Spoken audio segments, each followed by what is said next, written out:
Hi guys అందరికీ రేపు మార్చి 3 మంగళవారం కేతుగ్రస్త చంద్రగ్రహణం. ఈ గ్రహణం ఏ టైంలో ఉంటుంది, ఎలాంటి నియమాలు పాటించాలి, ఎలాంటి జాగ్రత్తలు తీసుకోవాలి, గర్భిణీ స్త్రీలు కానీ చిన్నపిల్లలు ఉన్న వాళ్ళు కానీ ఇప్పుడు నేను చెప్తాను. సో ఈ గ్రహణ టైం వచ్చేసి మధ్యాహ్నం 3:15 స్టార్ట్ అవుతుంది. అలానే సాయంత్రం 6:47 ఈ గ్రహణం పూర్తవుతుంది అనమాట. ఈ టైంలో అయితే గర్భిణీ స్త్రీలు అయితే బయటకు రాకూడదు, చిన్నపిల్లలు ఉన్న వాళ్ళు కూడా బయటికి రాకూడదు. ఆ రోజు ఎక్కడ ఉన్న వాళ్ళు అక్కడే ఉండండి.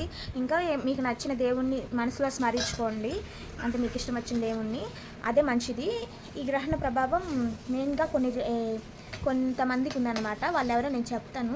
సింహరాశి వాళ్ళకి ఈ గ్రహణ ప్రభావం చాలా ఉంది. అలానే మక, కుంభ నక్షత్రాల్లో జన్మించుంటారు కదా, ఆ నక్షత్రం ఉన్న వాళ్ళకి కూడా గ్రహణ ప్రభావం చాలా ఉంది. సో మిగతా రాశులకు లేదని కాదండి, ఉంది, కానీ ఎక్కువ ఉంది వీళ్ళకైతే ఇప్పుడు చెప్పిన వాళ్ళకి.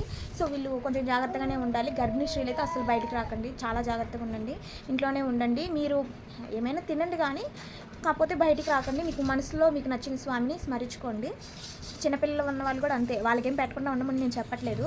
వాళ్ళకి పాలివ్వండి, అన్నీ చేయండి, కానీ బయటికి తీసుకెళ్ళడం పార్కులని అట్లా ఇట్లా తిప్పకండి, ఇంట్లోనే ఉండండి పిల్లల్ని. అలానే గ్రహణ టైం అయిపోయినాక అందరూ స్నానం చేయండి, స్నానం చేసి పూజ చేసుకోండి ఎవరి వాళ్ళ ఇంట్లో వాళ్ళు. తర్వాత రోజు మార్చి 4 బుధవారం, ఆ రోజు ఏమన్నా దానాలు ఇవ్వాలి అనుకుంటే మాత్రం నాకు కామెంట్ చేయండి, నేను చెప్తాను ఏమి ఇవ్వాలో. లేకపోతే అందరూ గుడికి, మీకు దగ్గరలో ఉంటే గుడికి వెళ్ళేసి దండం పెట్టుకొని రండి, చాలా మంచిది.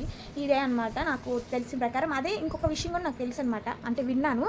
సో రేపు చంద్రగ్రహణం కదా, మనం ఆ టైంలో ఏదన్నా గట్టిగా కోరుకుంటే అది జరుగుద్ది అని విన్నానమాట. ఎందుకో ఒక యూనివర్సల్ ఎక్స్ప్లెనేషన్ ఇచ్చారు, అదంతా నేను చెప్పలేను, కానీ అనిపించింది వాళ్ళ మాటలు బట్టి, నాకైతే విన్న మాటలు బట్టి.